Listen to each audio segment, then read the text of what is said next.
Bom dia, boa tarde, boa noite. Esta é mais uma edição de Pedro e Cora, aquele seu programa por... Vem cá, vocês já fizeram alguma busca hoje?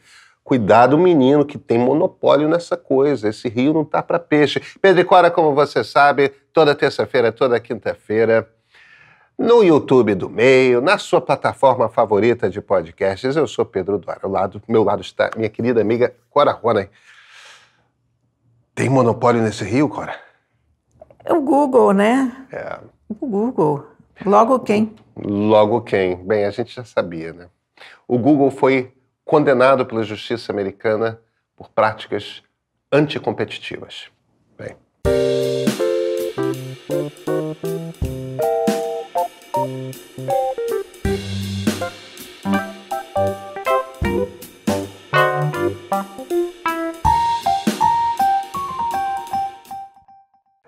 E o Google, hein, Cora? Eu tenho a impressão que eu já vi esse filme. 20 anos atrás. Exatamente. Eu também vi. Não foi? Também. É muito engraçado, porque, de fato, esse caso, do que a gente está falando? Se houver, por acaso, algum desavisado, né? Saiu a decisão da justiça americana, de uma Circuit Court... Juiz Mehta. Do juiz Mehta, exatamente. A respeito do caso de antitruste do Google, e o Google foi condenado por práticas monopolistas em busca. É um caso gigante. Ele já foi condenado nessa instância. A gente ainda não sabe qual é a punição. O juiz ainda vai demorar algum tempo para determinar qual é a punição. E a punição pode ser uma ordem para que determinadas práticas monopolistas se encerrem, pode ser uma coisa mais séria, do tipo desmembrar a empresa. A gente não sabe o que vai ser. Mas, independentemente disso, ainda tem recurso, né? Eles ainda podem ir para a Suprema Corte, Cora. A Suprema Corte tem o direito de aceitar ou não o caso. A gente imagina que vai aceitar. E você está dizendo que se parece muito com o caso da Microsoft no final da década de 90 e início dos anos 2000, e parece mesmo. Eu acho igual. Não, mas é igual. É igual. Quer dizer, a essência é a mesma coisa, porque na época a Microsoft foi condenada por monopólio por impor o seu navegador, o seu browser, nos computadores de todo mundo. Isso, com Windows. Agora, a Google é condenada por impor a sua busca, ou seja, no fundo, o seu navegador, em todos os telefones celulares e computadores. E computadores também. Quer dizer, essencialmente é a mesma coisa, porque as duas, inclusive, pagam a outras empresas para botarem exclusivamente aquele produto no seu hardware. O Google tem contratos com a Apple e contratos com a Mozilla, que faz o Firefox. E esses contratos, em essência, e contratos com diversas operadoras de telefonia e contratos com diversos fabricantes de telefone celular Android. E, no fim das contas, o objetivo é o seguinte, quando você abre um iPhone e abre o Safari, que é o navegador da Apple, qual é o navegador, o buscador que aparece? É o Google. O padrão é o Google. Você vê, nos celulares da Apple, iPhone, 95% das buscas que são feitas no Google. Essencialmente porque ninguém, Cora, sabe sequer que quando você abre, você pode mudar qual é o software de busca, o sistema de busca padrão. Aí, o que o juiz diz nessa que a gente está de abrir o telefone, você abre o Safari. Quando você pega um Android novo, você abre e ele pede para você entrar com o Google. Ou você entra, o segundo clique que você dá, o terceiro clique que você dá... É para você botar o seu Gmail, né? É para você assinar aquele aparelho, para você personalizar aquele aparelho com a tua conta Google. Isso. Então, o que o juiz, em essência, diz... É claro. O que o juiz, em essência, diz é que, principalmente no mundo celular, e as pessoas usam muito mais celular para usar a internet do que computador, principalmente no mundo de celular, o Google, em essência, faz um trabalho de bloquear quaisquer concorrentes. E é interessante porque na decisão dele, são mais de 1000 páginas, mas na decisão dele ele explica algumas coisas, ele entendeu tecnicamente o problema por muitas facetas diferentes. Uma das coisas que ele diz é o seguinte: mas o Google é o melhor buscador. Olha, o problema de um buscador é o seguinte: o que tem por trás de um buscador é um algoritmo de inteligência artificial, de machine learning. E, como tudo em inteligência artificial, quanto mais dado você tem, melhor a inteligência artificial fica. Então, se você tem um buscador que é o mais utilizado, aquele buscador tem mais dados para avaliar que páginas são boas e que páginas são ruins, que resultados são bons e que resultados são ruins. Então, dessa forma, ao estabelecer o monopólio, ao bloquear acesso, ao dificultar ao máximo o acesso a outros buscadores, o Bing é o mais evidente, mas sei lá, tem DuckDuckGo, tem Jarvis, tem vários outros, ao bloquear e dificultar acesso dos concorrentes, inclusive pagando, só para a Apple, eles pagam $20 bilhões por ano. Isso foi o que eles pagaram em 22. Isso é quase 20% do lucro líquido da Apple. Inacreditável isso. É inacreditável, é inacreditável. É muita coisa. É isso. E então, ao fazer esses pagamentos, eles, em essência, impedem espaço para concorrência. Isso é exatamente a definição de uma prática anticompetitiva. Aí eles melhoram o sistema deles e impedem que a concorrência tenha chance de fazer um sistema de busca competitivo. Agora, o troço é tão interessante que uma das coisas que os advogados encontraram, isso é um processo que foi aberto pelo governo americano e por vários estados. Quer dizer, não é só Washington, não é só a presidência da República. Também vários governadores entraram junto nesse caso. Quer dizer, tipo, se entra o Donald Trump e ele decide enterrar esse caso, ele não pode, porque tem os procuradores estaduais também.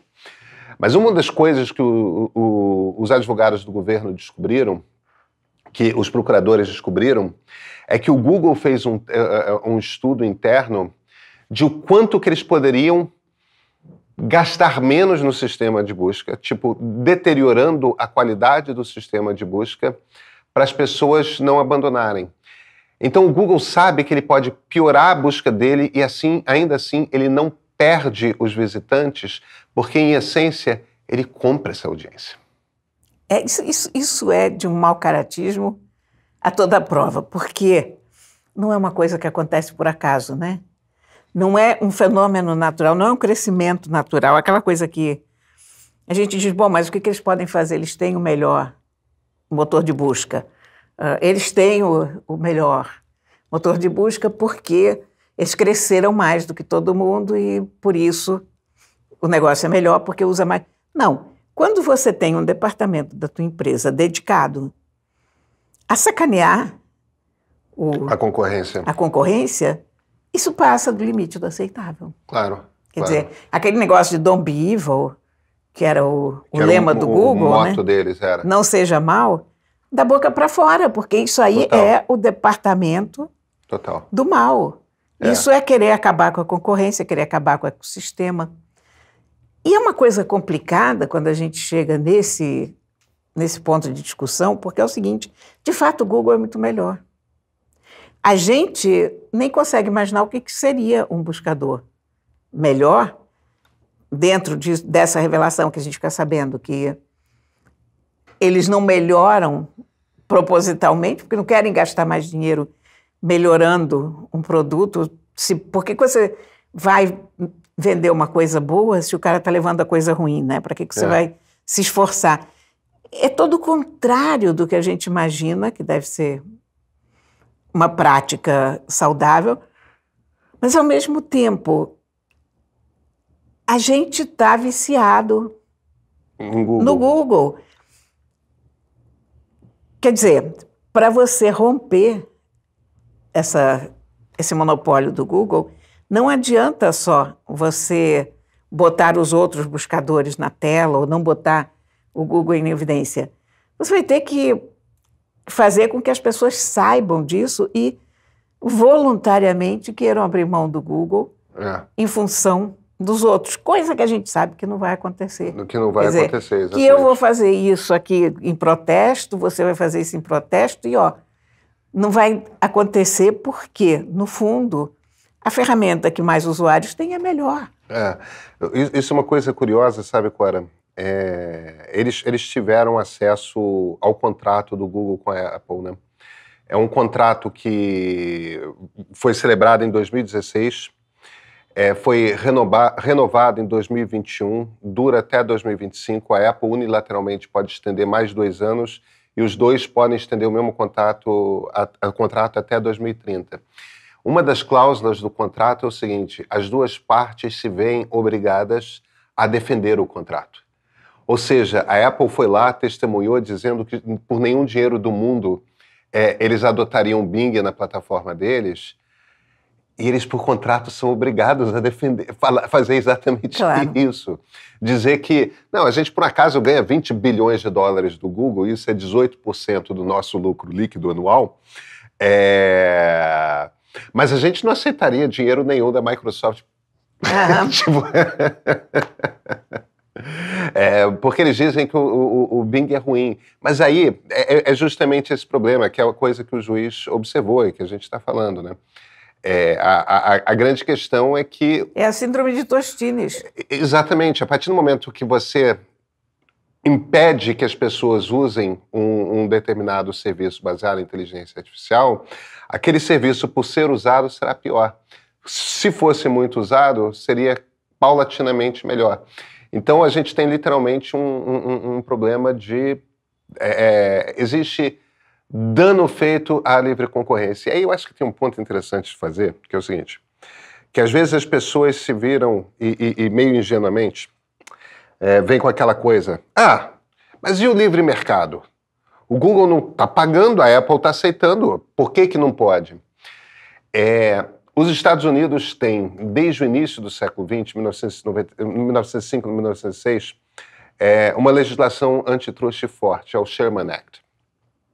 A atual versão dele é o Sherman Act. Mas esse negócio existe desde o governo Teddy Roosevelt. Não Franklin Roosevelt, o Teddy Roosevelt, lá no início do século XX. E a lógica é o seguinte: você quer um ambiente de mercado em que exista concorrência. Isso que é o interesse da sociedade. O interesse da sociedade é que você tenha, para qualquer produto, uma gama de opções. Então, para que isso aconteça, você tem que tomar cuidado para não permitir que qualquer grupo empresarial se torne poderoso demais, rico demais e, usando desse poder, usando dessa riqueza, comece a impedir que concorrentes apareçam. Então, no fim das contas, a gente está falando de um país que é inteiramente capitalista, inteiramente liberal, que é o caso dos Estados Unidos, e eles compreendem com clareza que é pior para a sociedade se você tem um monopólio que faz uso do poder que esse monopólio lhe dá para impedir que concorrentes surjam. Não, você precisa garantir a livre concorrência. E as pessoas às vezes acham que empresários são, por natureza, pessoas que... empresários são, por natureza, pessoas que gostam de liberalismo no capitalismo. E não, empresários não gostam de liberalismo no capitalismo. Empresários gostam de monopólio, gostam de ter a menor quantidade possível de concorrentes. Agora você vê como é deformada essa visão do Google, porque isso é a empresa, uma das maiores empresas do mundo. Tem um caminhão de dinheiro, tem uma quantidade de dinheiro que a gente não consegue sequer imaginar. E faz esse cálculo mesquinho de quanto pode economizar na qualidade do seu produto. É impressionante, é impressionante. Quer dizer, você imagina que uma pessoa que faz uma coisa luta para que ela seja o melhor possível. E que o teu objetivo Não é só ter o maior número de usuários, é ser o melhor possível, né? A qualidade da busca tem caído. Tem caído. É mais difícil hoje você encontrar bons resultados do que era 3, 4 anos atrás. Mas você sabe aqui que isso, sem saber dessa história por trás, sinistra... A gente não sabe o quanto que pode ser atribuído, né? Mas eu atribuía isso a... SEO cada vez melhor, né? Essa coisa de gente que aprende a burlar o algoritmo do Google.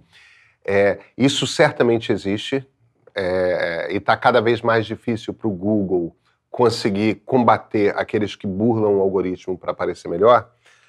Só que agora a gente sabe que eles, no mínimo, pararam para estudar o quanto que eles precisavam, de fato, investir no buscador para... Isso, olha, de tudo, essa é a coisa que mais me choca, porque é o principal produto deles. É verdade. Né? Eles nasceram como buscadores. E você acha que eles teriam orgulho disso e que gostariam de fazer sempre o melhor possível. E aí, quando você pega uma empresa desse tamanho, que poderia fazer o melhor possível, e não faz, e pelo contrário, paga a gente, faz estudos para saber o quanto ela pode piorar sem perder o mercado, isso aí, sei lá, cara, eu fico num grau de choque em relação a essa história maior do que eu imaginava, sabe? Mas eu acho que tem uma coisa curiosa, e vale a gente voltar à história da Microsoft. A Microsoft foi processada, o pedido de abertura do processo foi motivado pela Netscape.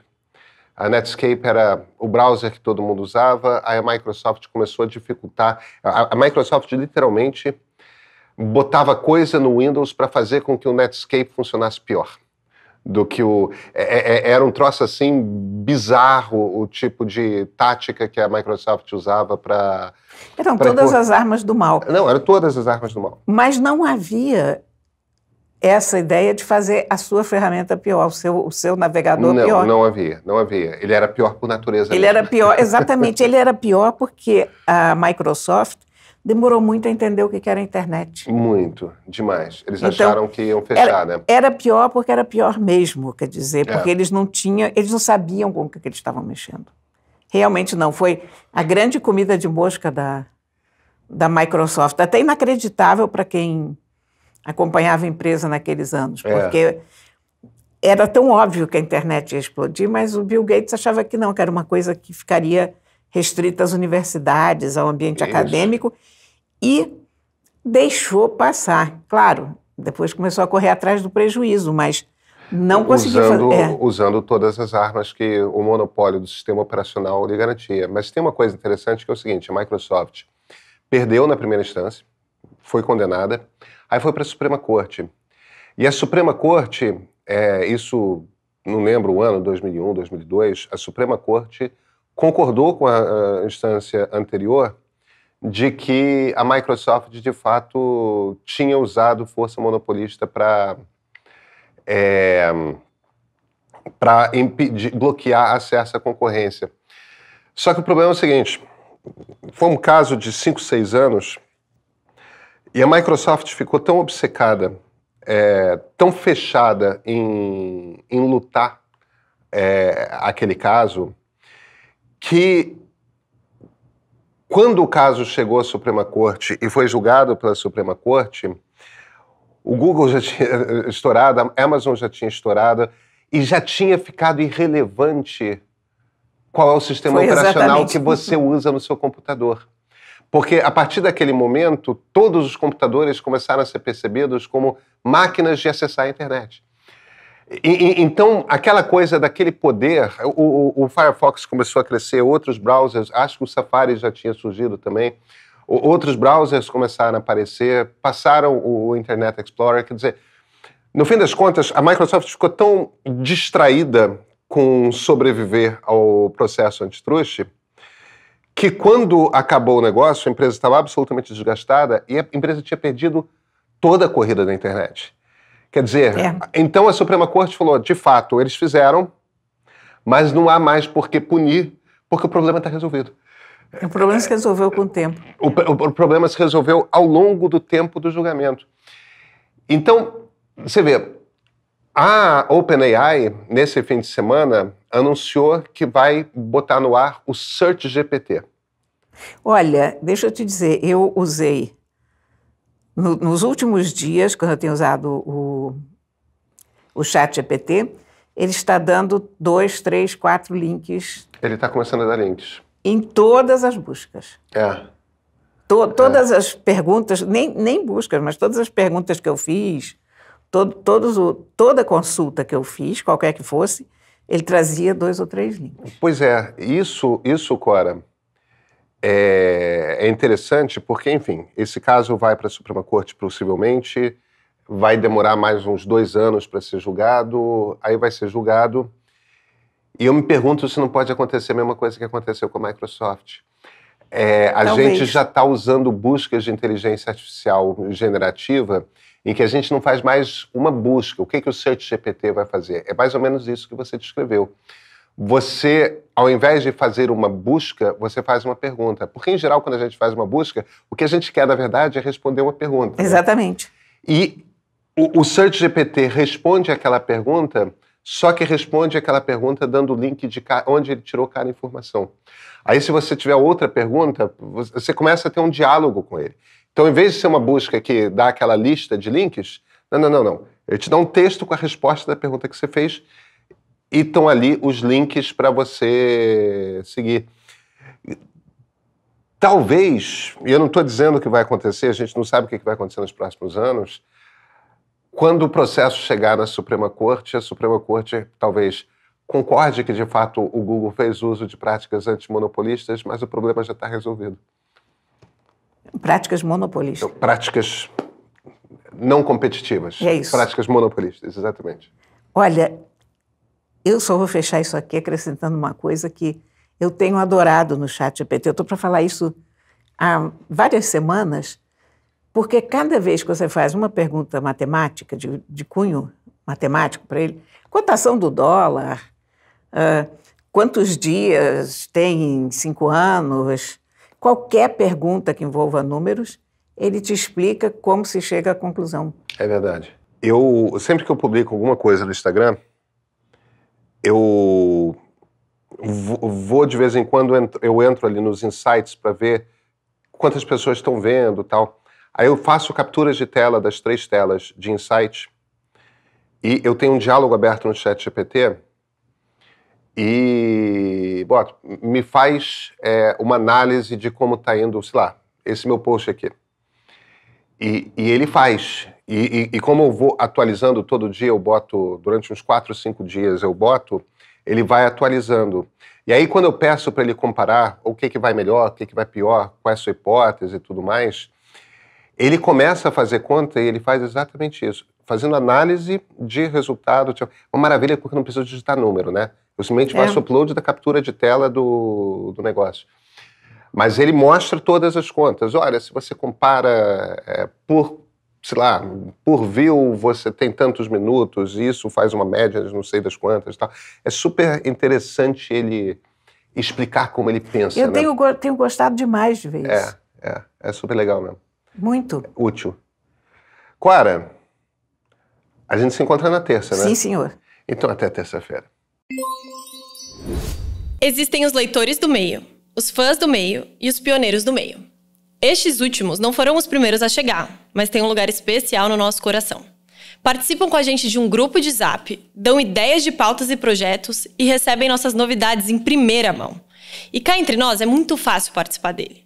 Entre em nossa página de pioneiros e use seu link especial para convidar 5 amigos para conhecer o meio. Eles aceitando o convite pronto, você já é um pioneiro. E sem falar dos brindes. Quanto mais gente você trouxer para o meio, mais brindes você ganha. Tem adesivo, camiseta, caneca, moletom. Seja um pioneiro, ajude o meio a crescer, ganhe brindes e venha conversar com pessoas inteligentes e de bom gosto como você.